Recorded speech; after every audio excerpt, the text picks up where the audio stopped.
हाँ भाई, तो लास्ट टाइम पे अपन डिस्कस कर चुके थे, हाइड्रोजन सदृश परमाणु के बारे में बातें चल रही थी, है ना। और एक डेरिवेशन किया था जो अपन को अभी समझना बाकी है ना, उसको समझा नहीं था अपन ने।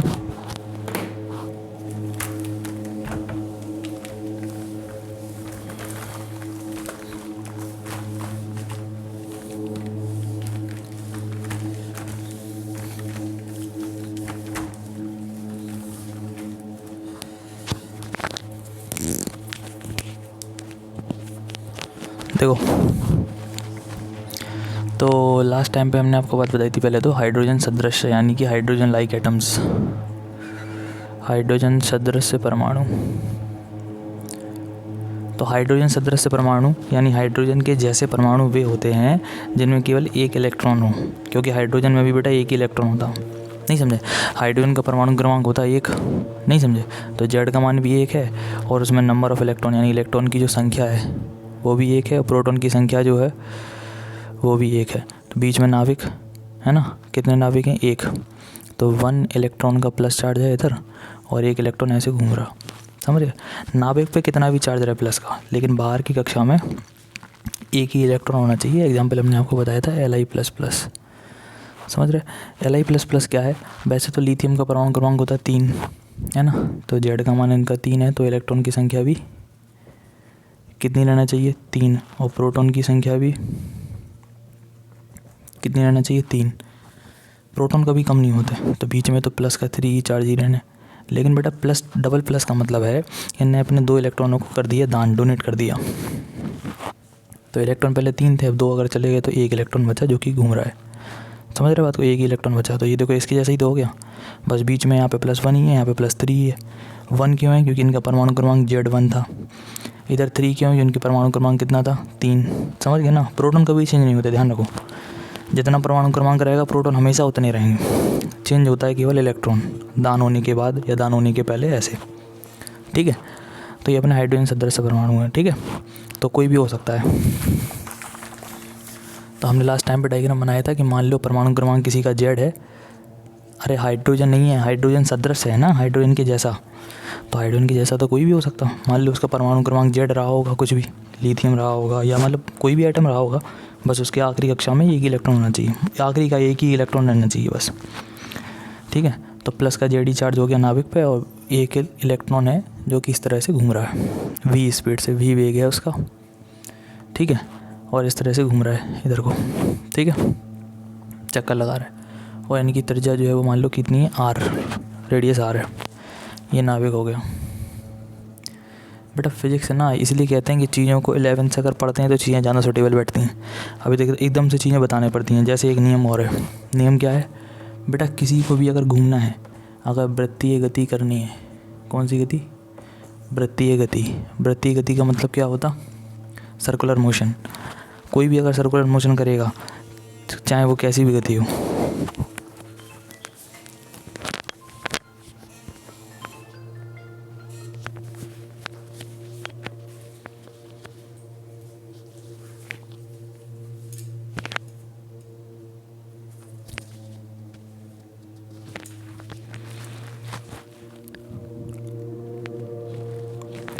ठीक है।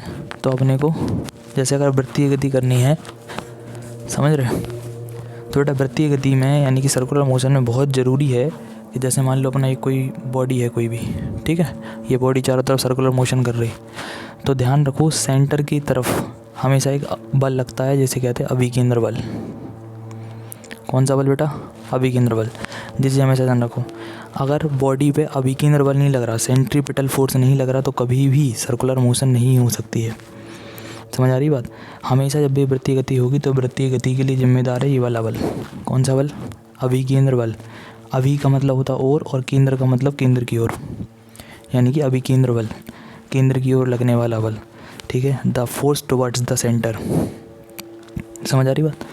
और जो अभिकेंद्र बल का फॉर्मूला है वो होता है mv²/r, जहाँ पे r क्या है? रेडियस, m क्या है? द्रव्यमान, v क्या है? जितनी स्पीड से वो घूम रहा। समझ में आ गई बात? तो अगर कभी भी वृत्तीय गति हो रही, गोल गोल सर्कुलर मोशन अगर हो रही, अब वो सर्कुलर मोशन कौन कौन से हो सकती हैं? कई एग्जांपल हैं। जैसे ये नाविक हो गया, ये इलेक्ट्रॉन उसके चारों तरफ सर्कुलर मोशन कर रहा कि नहीं भैया, वृत्तीय गति कर रहा कि नहीं।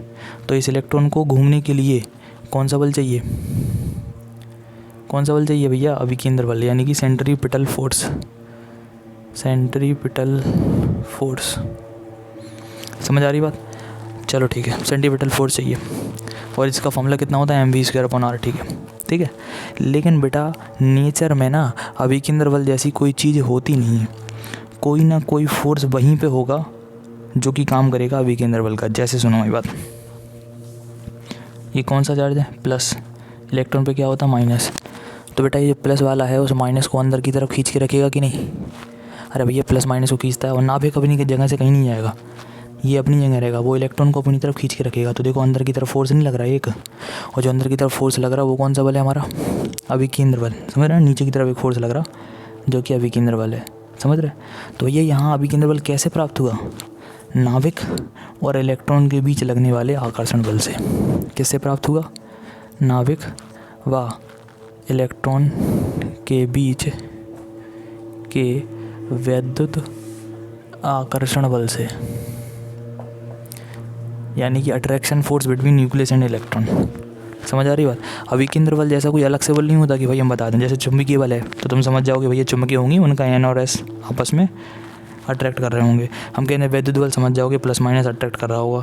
नहीं समझे। और भी होता है, जैसे मान लो अगर हम सूर्य की बात करें, बीच में सन है, ये सारे ग्रह हैं, ये भी तो वृत्तीय गति कर रहे हैं, तो इनको घूमने के लिए भी तो अभिकेंद्र बल चाहिए। कहाँ से मिलेगा बेटा, हर बड़ी चीज़, सन बहुत बड़ा है, ये पृथ्वी बहुत छोटी है, तो हर बड़ी चीज़ छोटी चीज़ को अपनी तरफ खींच के रखती है गुरुत्वाकर्षण के कारण। पृथ्वी हम पे गुरुत्वाकर्षण लगा रही और ये जो सूर्य है ना वो इस पृथ्वी को खींच रहा अपने केंद्र की तरफ, और बाकी के ग्रहों को भी। आ रही बात समझ में। तो यहाँ पे अभिकेंद्र बल किससे मिल रहा, गुरुत्वाकर्षण बल से। जो कौन लगा रहा, सूर्य है। किस पे, बाकी के अन्य जो भी प्लैनेट्स हैं उन सब पे, जो कि और ग्रह हैं उन सब पे। हर बड़ी बॉडी छोटी बॉडी को अपने सेंटर की तरफ खींचती है, जैसे अपन कौन सा बल कहते हैं, गुरुत्वाकर्षण बल। समझ आ रही बात, कौन सा बल कहते हैं, गुरुत्वाकर्षण बल। तो यहाँ पे सौर मंडल में, समझ रहे ना, वहाँ पे जो हमें अभिकेंद्र बल चाहिए, जो सेंट्रीपिटल फोर्स चाहिए, वो मिलेगा कैसे, गुरुत्वाकर्षण से। हाल फिलहाल में किससे मिल रहा अभिकेंद्र बल, नाभिक इलेक्ट्रॉन को खींच रहा अंदर की तरफ। तो यहाँ पे जो अभिकेंद्र बल होगा, सेंट्रीपिटल फोर्स होगा, वो मिलेगा नाभिक और इलेक्ट्रॉन के बीच के वैद्युत आकर्षण बल से।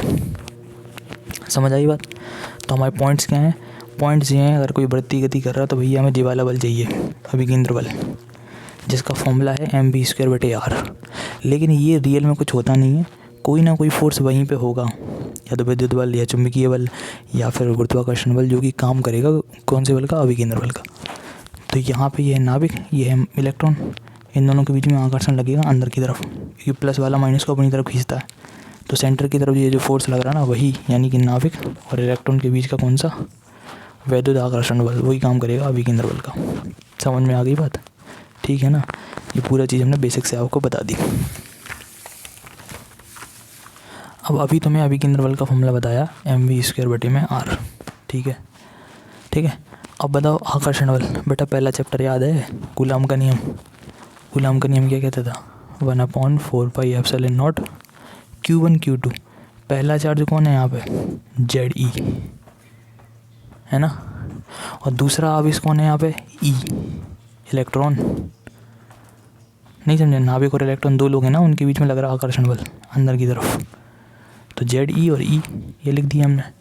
Ze क्यों आया, समझ गए ना बात को। बेटा परमाणु क्रमांक जितना होगा उतने ही प्रोटॉन होंगे, और प्रोटॉन नहीं लिखा जाता, लिखा कौन जाता है, इलेक्ट्रॉन, लेकिन चिन्ह का लगाते प्लस का, बटे में दूरी का स्क्वायर यानी रेडियस का स्क्वायर, r²।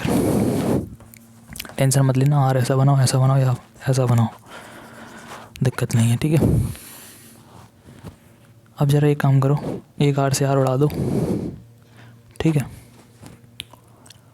तो mv² बराबर आ जाएगा कितना, Ze × E, कितना बनेगा, Ze² बटे में 4πε0। एक आर से आर उड़ गया ना, तो एक आर आ गया, ठीक है। समीकरण नंबर 1। अब क्या करेंगे, अपन ने बोहर का नियम पढ़ा था, बोहर के नियम से ध्यान है, वो कोणीय संवेग वाला अभी लिखवाया था कल परसों। mvr बराबर में nh बटे में 2π, यही होता कि नहीं। mvr को क्या कहते हैं, एंगुलर मोमेंटम, यानी कि कोणीय संवेग।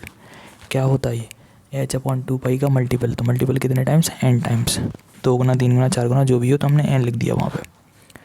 ठीक है, n क्या है, कक्षा की संख्या। एक काम कर रहे, देखो यहाँ पे ज़रा v का स्क्वायर दिख रहा कि नहीं, चीज़ों को समझ के चलना, नहीं तो दिक्कत हो जाएगी। और ये डेरिवेशन आता है भाई। तो हम कह रहे हैं हमें यहाँ पे क्या चाहिए, v स्क्वायर, यहाँ तो है नहीं, तो एक काम करो, दोनों पक्षों में कर लो वर्ग। दोनों पक्षों में क्या करने पर, वर्ग करने पर कराओ। m square v square r square बराबर n स्क्वायर h स्क्वायर बटे में 4 पाई स्क्वायर। ठीक है, ये होगी समीकरण नंबर 2। अब क्या करेंगे, समीकरण नंबर 1 के बटे में करेंगे समीकरण नंबर 2 से। ये 1 है, ये 2, इनके बटे में ये कर दो, mv स्क्वायर बटे में m square v square r square, और इनके बटे में ये कर दो, तो जे स्क्वायर बटे में 4 पाई एप्सिलॉन नॉट r बटे में n स्क्वायर h स्क्वायर बटे में 4 पाई स्क्वायर। ठीक है, देन सुनो, v स्क्वायर से v स्क्वायर हटा दो, एक m से m हटाओ, एक m बचा, r स्क्वायर जो लिखा है इधर आ जाओ। देन सुनो, 4 से 4 हटा दिया हमने, और ये वाला पाई स्क्वायर लिया सबसे ऊपर, Z E square pi square सबसे नीचे का सबसे ऊपर, और इन दोनों का गुणा करो, तो पाई, ठीक है, और एप्सिलॉन नॉट और आर और एन स्क्वायर, और ये है हमारा एच स्क्वायर। ठीक है, एक आर से आर उड़ा दो, एक आर से आर हटा दो, और एक पाई से पाई हटा दो। ठीक है, एक आर से आर हटा दो, तो 1 में एम आर, 1 एम आर बचा ना, बराबर में जेड ई स्क्वायर बटे, जेड ई स्क्वायर है पाई है, क्योंकि एक पाई से पाई हटा दिया था ना अपने, एप्सिलॉन नॉट है, और एन स्क्वायर है और एच स्क्वायर है। आर का मान निकल आएगा, आर को यहाँ ले आओ, इन्हें यहाँ ले आओ कैंची गुणा से, तो n square H square epsilon not बटे, ये तीनों इधर पहुँच जाएंगे ना, पाई ले आओ, जेड ले आओ और ई स्क्वायर ले आओ, और एम ऑलरेडी था, तो पाई एम जेड ई स्क्वायर। ये देखो, अरे भैया आर को यहाँ ले आओ कैंची गुणा से, बाकी इन तीनों को ऊपर और इन तीनों को नीचे, समझे, और आर को यहाँ भेजो, तो आर को यहाँ ले गए, N square H square epsilon naught तीनों ऊपर पहुँच गए, और पाई एम और जेड ई स्क्वायर सब नीचे हैं। ये एक इम्पॉर्टेंट फॉर्मूला है रेडियस निकालने का। किसकी रेडियस निकालने का, हाइड्रोजन के जैसे परमाणुओं की रेडियस निकालने का। हाइड्रोजन लाइक एटम्स की अगर हमें रेडियस निकालनी है तो क्या करना पड़ेगा, रेडियस का फॉर्मूला है N square H square epsilon not बटे में pi M Z E square. ठीक है ना,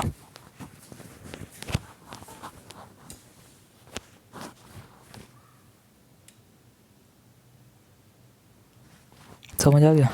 तो ये डेरिवेशन में करा अपन ने कुछ नहीं है, केवल एक पता होना चाहिए कि अभिकेंद्र बल यानी कि सेंट्रीपिटल जो फोर्स है, जो कि वृत्तीय गति कराने के लिए बहुत ज़रूरी है, और फॉर्मूला होता है mv स्क्वायर अपॉन आर। वो यहाँ पे प्राप्त हो रहा कैसे, अंदर की तरफ फोर्स कैसे लग रहा, जब नाभिक उस इलेक्ट्रॉन को अपनी तरफ खींच रहा आकर्षण बल से, विद्युत आकर्षण बल से, और विद्युत आकर्षण बल निकालते हैं अपन कूलाम के नियम से, जिसका फॉर्मूला है 1/4 पाई एप्सिलॉन नॉट Q1 जो कि जेड है, Q2 जो कि ई है, बटे में दूरी का स्क्वायर यानी आर स्क्वायर। एक आर से आर हटाओ, एक आर बचा, mv स्क्वायर समीकरण नंबर 1। अब लिखो बोर के नियम से, तो बोर का नियम कहता है कि mv आर बराबर NH/2 पाई, दोनों पक्षों में वर्ग कर लो। ठीक है, समीकरण नंबर 1 और 2 दोनों का कर दो डिवाइड, mv स्क्वायर ये चीज़ ये सब, और ये लिखो v स्क्वायर से v स्क्वायर हटा दो, एक m से m हटाओ, एम आर स्क्वायर, 4 से 4 हटाओ, सबसे नीचे वाला सबसे ऊपर, Z E square pi epsilon naught R N square H square. फिर उसके बाद एक आर से आर हटा दोगे तो 1/m/r और जेड ई स्क्वायर पाई बटे में epsilon naught N square H square. R का मान चाहिए तो इन्हें इधर ले आओ, इन्हें ऊपर इन्हें नीचे, तो फॉर्मूला आया N square H square epsilon not बटे में pi M Z E square, N square H square epsilon not बटे में pi M Z E square. ये फॉर्मूला ध्यान रखना। ठीक है, अभी तो केवल रेडियस निकली, अभी बहुत कुछ निकालना है हमें निकालना है इसकी स्पीड कि इलेक्ट्रॉन का वेग कितना है। समझ गए, तो उसी में आगे कंटिन्यू करना, और यहाँ तक आपका पहले से नोट है। जिनका नोट नहीं है एक बार नोट कर लो, देख लो किनका नोट नहीं है।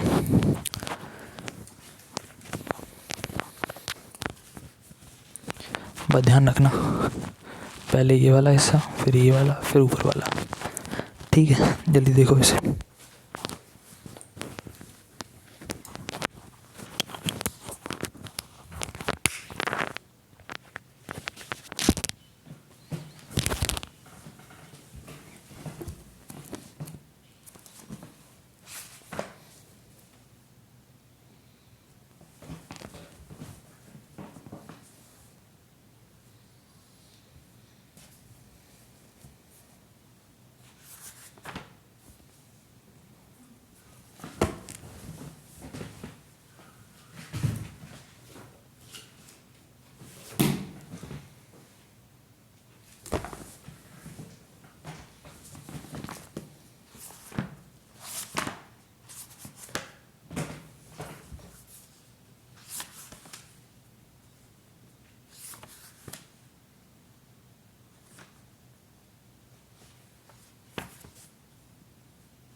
चलो भाई वेग निकाल लेते हैं अब ज़रा।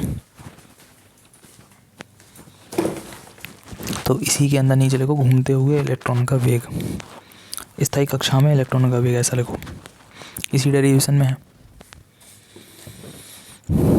स्थायी कक्षा में इलेक्ट्रॉन का वेग।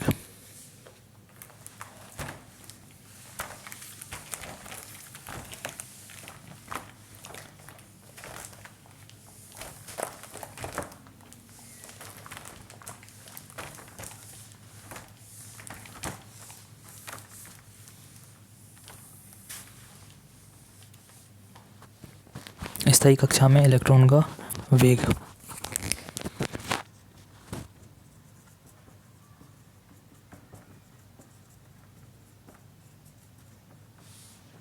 ठीक है, तो एक तो अपन बोहर का नियम जानते हैं, क्या होता है, MeR बराबर में NH बटे में 2 पाई। यही होता है ना बोहर का नियम, कोणीय संवेग बराबर NH/2 पाई। हमें यहाँ पे V की व्यवस्था करनी है, तो एक काम करो, R का मान रख दो यहाँ पे। R का मान निकाला तुमने अभी? क्या निकाला? N² H² एप्सिलॉन नॉट बटे में पाई M ZE²। N कक्षा की संख्या है, H प्लांक नियतांक है, एप्सिलॉन नॉट निर्वात की विद्युतशीलता। ठीक है, और पाई कांस्टेंट है, M द्रव्यमान है, Z क्या है, परमाणु क्रमांक, E इलेक्ट्रॉन का आवेश, NH बटे में 2 पाई। बस R का मान रख दिया, काटा पीटी कर लो जो भी कट रहा हूँ, पाई से पाई उड़ा दो, और कुछ M से M हटा दो। ठीक है, तो V बराबर, बेटा इन दोनों चीज़ों को ऊपर ले आओ, NH ZE² बटे 2, इन तीनों को ले आओ नीचे, तो V बराबर जेड ई स्क्वायर बटे में बेटा एक एन से एन हटाओ तो 2n, एक एच से एच हटाओ H epsilon not, Z E square बटे में 2n एच एप्सिलॉन नॉट। हाँ भाई हो गया, ये आ गया इलेक्ट्रॉन का वेग, समझ गए। तो पहली बार में अपन को अभिकेंद्र बल को बराबर किया था किसके, कूलाम के नियम के या आकर्षण बल के, वहाँ से आर आया था, आर का मान उठा के रख दिया बोर के नियम में, जैसे रखा तो पहले वेग आ गया। किसका वेग है, इलेक्ट्रॉन का वेग, किस में, स्थायी कक्षा में, यानी किसी स्टेबल ऑर्बिट में वेलोसिटी ऑफ इलेक्ट्रॉन। ठीक है भाई, नोट करो इसे।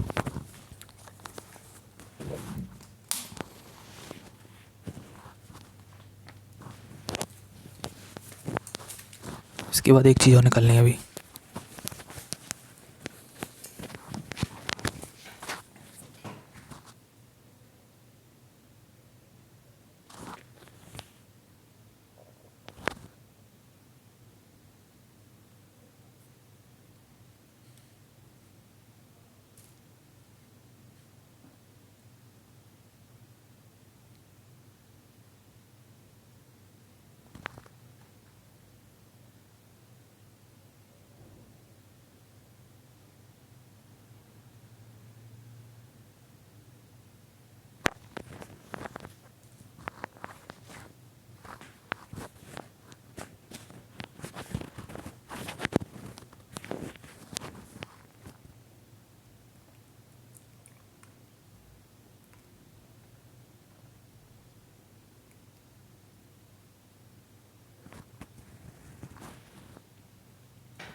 हाँ भाई हो गया ना।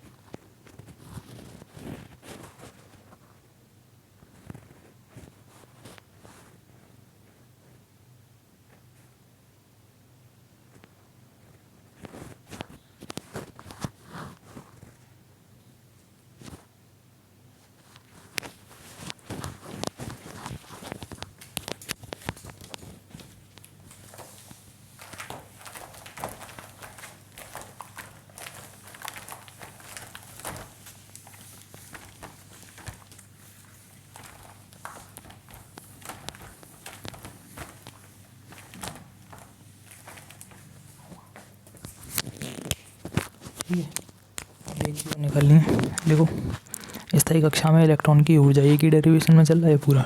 ठीक है, स्थायी कक्षा में इलेक्ट्रॉन की ऊर्जा, स्थायी कक्षा में इलेक्ट्रॉन की ऊर्जा, energy of electron in stable orbit.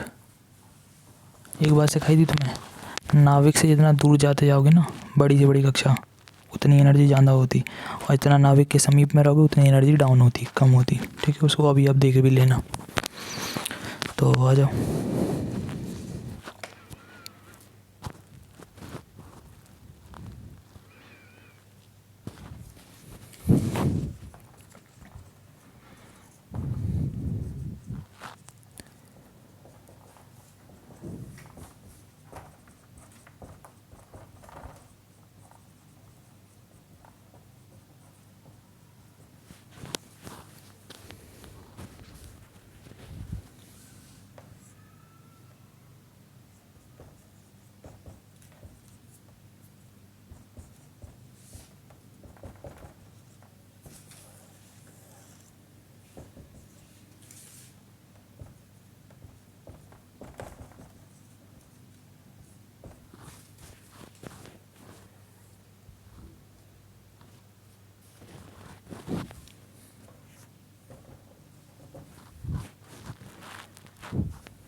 ये पूरा एक ही में, इसके बाद यहाँ से, ठीक है।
नोट करो,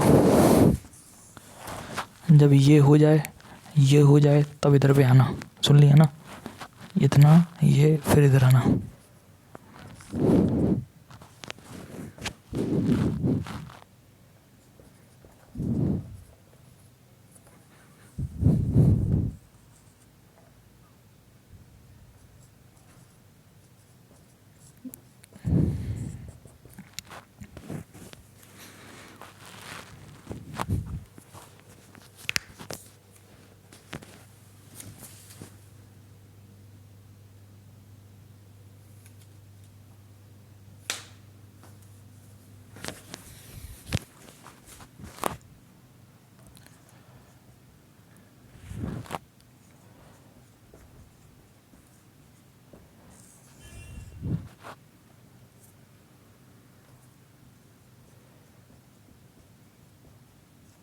इलेक्ट्रॉन वोल्ट, इसका मतलब भी यहाँ पे इलेक्ट्रॉन वोल्ट, जो ई भी लिखा था ना, उसका मतलब इलेक्ट्रॉन वोल्ट ही है वो।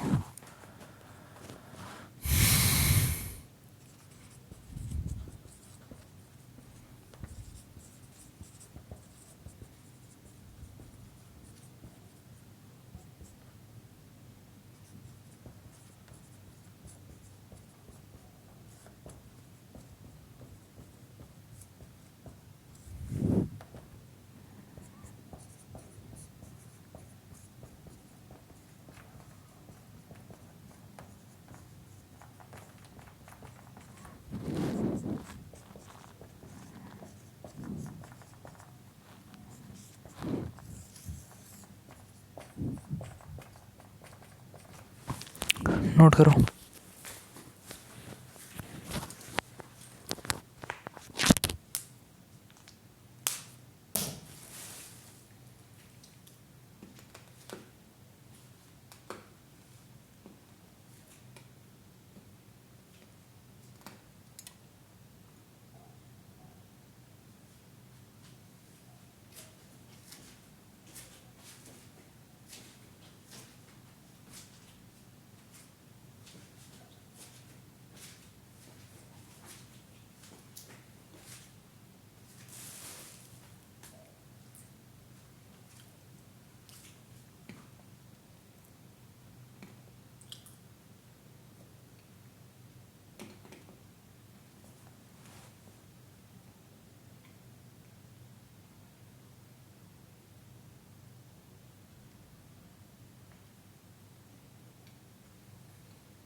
हो गया भाई।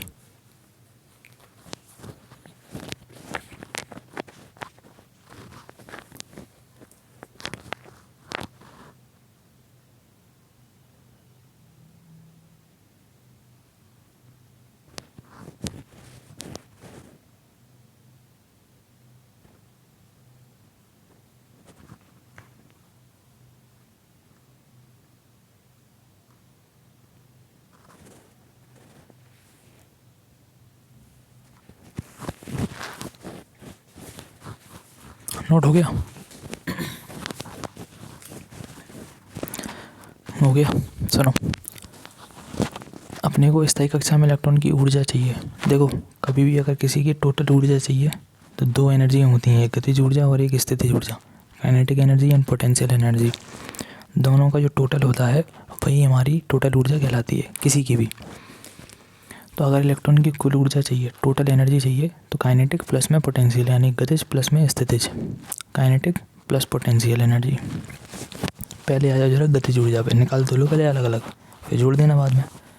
पहले kinetic energy half M V square, half M. देखो बेटा, अभी अपन ने इलेक्ट्रॉन का वेग निकाला था ना, देखो पेज पलट गया अभी। तो फॉर्मूला आया था जेड ई स्क्वायर बटे में 2NH epsilon naught whole square. Z square, square पे स्क्वायर पावर 4, 2 का square 4, N square, H square और एप्सिलॉन नॉट का होल स्क्वायर। कुछ नहीं करा, वेग का मान रख दिया और उसका स्क्वायर कर दिया हर एक टर्म का। चलो आप सुनो ध्यान से, जेड स्क्वायर अलग उठा लो, बटे में एन स्क्वायर अलग ले लो, और 4 दूनी 8 बे यहीं पे रहें सब, बाकी सबको यहाँ ले आओ। जेड स्क्वायर एन स्क्वायर को अलग करो, बाकी सब यहाँ ले आओ। देखो एम ई की पावर 4, 4 दूनी 8, एच स्क्वायर और एप्सिलॉन नॉट स्क्वायर ने बस अलग लिख दिया हमने, है अभी भी इनटू में, बस अलग लिख लिया हमने। ये चीज़ में से हर एक चीज़ हमें पता है भाई। कैसे पता है? देखो, एम इलेक्ट्रॉन का द्रव्यमान कितना होता, 9.1 गुणा 10 की घात -31। पता ना हो तो लिख लियो, 9.1 गुणा 10 की घात -31 किलोग्राम। ई इलेक्ट्रॉन का आवेश 1.6 10 की घात -19, यहाँ लिख ले रहा है। ये एम है, ई का मतलब 1.6 गुणा 10 की घात -19 है, 8 तो कांस्टेंट है। एच की वैल्यू 6.6 गुणा 10 की घात -34 और एप्सिलॉन नॉट की वैल्यू 8.85 इंटू 10 की पावर -12। सारे के सारे मान हमें पता है। अगर सारे मान पता है तो रखवाओ फिर। जब सारे मान हमने रखवाए तो वैल्यू निकली 13.6 इलेक्ट्रॉन वोल्ट। इलेक्ट्रॉन वोल्ट समझते हो ना? ध्यान करो, इलेक्ट्रॉन वोल्ट को जूल कैसे बनाते हैं। इलेक्ट्रॉन वोल्ट एक एनर्जी का मात्रक है, एनर्जी का यूनिट है। एक इलेक्ट्रॉन वोल्ट में कितने जूल होते हैं? 1.6 10 की घात -19 जूल। समझ गए ना? इलेक्ट्रॉन वोल्ट एनर्जी का यूनिट है, जैसे जूल होता है, कैलोरी होता है, वैसे ही होता है इलेक्ट्रॉन वोल्ट। समझ गए? तो भैया ये पूरी चीज़ जब पता थी, ये सारे मान हैं, तो वैल्यू रख के जब हमने सॉल्व करा तो आया 13.6 इलेक्ट्रॉन वोल्ट, और बीच में ये वैल्यू लिखी है। तो हमारे पास जो गतिज ऊर्जा का फॉर्मूला है Kn, एन का मतलब nवें नंबर की कक्षा में, nth नंबर की जो ऑर्बिट है उसमें जो काइनेटिक एनर्जी है वो है 13.6 Z square upon N square electron volt. सही है? एक चीज़ समझ आ रही है यहाँ से? एन का मान जैसे जैसे बड़ा होगा, मतलब नाभिक से जैसे जैसे दूर जाएंगे, नाभिक के पास में होती पहली, उसके बाद दूसरी, फिर तीसरी, मतलब जैसे जैसे तुम दूर जाओगे एन का मान बढ़ेगा, 1 2 3 4, जैसे जैसे एन का मान बढ़ाओगे, कक्षा बड़ी करोगे, तो गतिज ऊर्जा कम होगी। वही समझा रहे थे तुम्हें कि जो लोग दूर होते हैं वो धीरे धीरे मोशन करते हैं, लेकिन उनमें हलचल कैसी होती है? ज़्यादा। चलो, तो गतिज ऊर्जा का फॉर्मूला 13.6 जेड स्क्वायर बटे एन स्क्वायर इलेक्ट्रॉन वोल्ट। चलो, फिर उसके बाद निकाल ले रहे हैं अपन जरा स्थितिज ऊर्जा। तो देखो, नाभिक से स्मॉल आर त्रिज्या की कक्षा में घूमते हुए इलेक्ट्रॉन की स्थितिज ऊर्जा, मतलब इलेक्ट्रॉन की पोटेंशियल एनर्जी। पोटेंशियल एनर्जी का फॉर्मूला याद करो अब जरा, पहले चैप्टर में फॉर्मूला था 1/4 पाई एप्सिलॉन नॉट Q1 Q2 बटे में R। देखो ये फॉर्मूला था कि नहीं? 1/4 पाई एप्सिलॉन नॉट Q1 Q2 बटे में R, है ना? लगाओ, तो 1/4 पाई एप्सिलॉन नॉट। पहला चार्ज कौन है यहाँ पे? नाभिक था ना, नाभिक का क्या है? जेडी। और दूसरा चार्ज कौन है? इलेक्ट्रॉन। बेटा यहाँ पे चिन्ह सही रखने पड़ते हैं, जिन्हें चैप्टर पढ़े हैं ढंग से उन्हें याद होगा। अरे उन्हें अभी कहाँ याद होगा, बरसों पुरानी बात है। स्थितिज ऊर्जा में चिन्ह सही रखे जाते हैं, चार्ज ध्यान रखना। तो जेडी और दूसरा वाला ई लिखो माइनस का, इलेक्ट्रॉन है ना तो माइनस लो, इसको प्लस कर लो। नाभिक में बटे में त्रिज्या केवल आर स्क्वायर नहीं होता यहाँ पे, केवल आर। ठीक है, 1/4 एप्सिलॉन नॉट। ये जो माइनस था प्लस माइनस ये लगा लेंगे बाहर, आर का मान रखो। त्रिज्या का फॉर्मूला पड़ा भी, N square H square epsilon not बटे में pi M Z E square. यही फॉर्मूला था आर का, रख दिया। पाई से पाई कैंसिल, सबसे नीचे वाला सबसे ऊपर भेजो, M Z into Z, Z square. और ये जो ई स्क्वायर है वो ऊपर जाएगा तो ई स्क्वायर बनेगा ई की power 4। N square H square epsilon naught ये लिखा, पाई से पाई तो हटा ही दिया। अब क्या रहेगा, एम ई की पावर 4 4। देखो सुनो, ध्यान सुनना, ये 4 था ना, 2 से गुणा कर दिया, 2 से भाग कर दिया ऊपर नीचे, ताकि नीचे 4 दूनी फिर से 8 बन जाए। नहीं समझे? अरे यार अकेला 4 था ना, तो नीचे 2 से गुणा कर दिया, ऊपर 2 से गुणा कर दिया, ऊपर वाला 2, ये देखो देखो ये लिखा है ना। तो अपन ने यहाँ पर भी एम ई की पावर 4 और 4 दूनी 8 एच स्क्वायर और एप्सिलॉन नॉट क्या बनेगा, एप्सिलॉन नॉट का होल स्क्वायर, सब अलग कर लिया। यहाँ पर भी जैसे अपन ने जेड स्क्वायर एन स्क्वायर को अलग करा था ना, वैसे यहाँ पर भी कर लिया। समझ रहे? एक तबाक से यहाँ पे 4 बनना था और हमें चाहिए था 8। 8 क्यों चाहिए? क्योंकि बेटा इस पूरे की कैलकुलेशन करके बैठे अपन, बार बार काय के लिए करना है।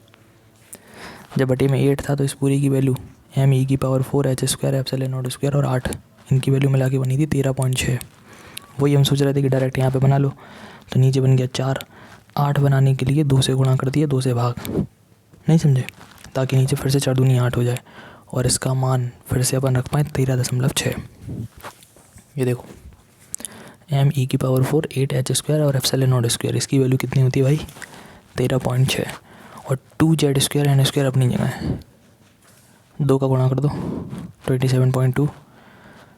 ये बनी स्थितिज ऊर्जा और ये कौन सी है, गतिज ऊर्जा।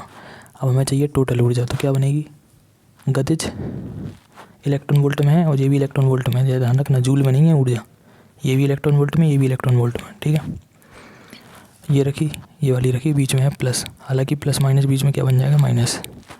ये चीज़ हमने ले ली कॉमन, जो जेड स्क्वायर बटे एन स्क्वायर है ना यार, कॉमन ले लो उसको। तो 13.6 प्लस माइनस माइनस के 27.2, इन्हें घटाओगे तो 13.6 ही आएगा, लेकिन माइनस का, क्योंकि बेटा माइनस की संख्या बड़ी है, 27 बड़े हैं तो चिन्ह माइनस के आएंगे। तो माइनस का 13.6 जेड स्क्वायर बटे एन स्क्वायर इलेक्ट्रॉन वोल्ट, ये हमारी टोटल ऊर्जा है। तो एक घूमते हुए इलेक्ट्रॉन की टोटल ऊर्जा क्या होती है, गतिज प्लस स्थितिज दोनों मिला के, वो होती है माइनस में 13.6 जेड स्क्वायर बटे एन स्क्वायर।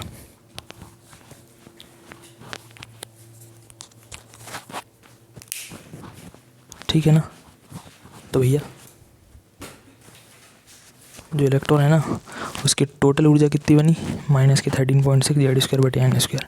कोई अगर अकेली गतिज पूछे, अकेली गतिज, तो 13.6 जेड स्क्वायर बटे एन स्क्वायर प्लस के, नहीं समझे? और अगर टोटल पूछे तो 13.6 जेड स्क्वायर बटे एन स्क्वायर माइनस के। और अगर स्थितिज पूछे तो माइनस के 27.2, मतलब 13.6 का डबल है एक तरह से, 27.2 माइनस में, लेकिन जेड स्क्वायर बटे एन स्क्वायर। कन्फ्यूजन में मत रहना, गतिज में केवल प्लस और टोटल वाले में भी माइनस और स्थितिज में भी माइनस। ठीक है, और जेड स्क्वायर बटे एन स्क्वायर तो तीनों में, समझ आ गई? और तीनों आंसर किस में है, इलेक्ट्रॉन वोल्ट में। क्लियर है?